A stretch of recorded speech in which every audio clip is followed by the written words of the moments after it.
Hari ini kami atas nama pemerintah daerah Kabupaten Aceh Tengah beserta seluruh jajaran juga Bapak Kankan Kemenak melepas keberangkatan jamaah umroh yaitu dari pimpinan Azikra sejumlah 50 orang dari Masjid Agung Ruhama.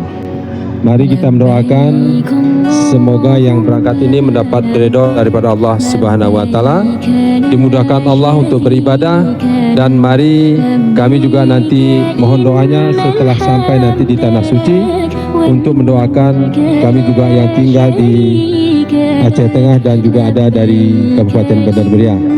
Mungkin demikian yang dapat kami sampaikan. Bahagia sekali andai kata kita semua bisa berangkat ke tanah suci, tapi hanya 50 orang yang diizinkan oleh Allah, semuanya mendapat berkah.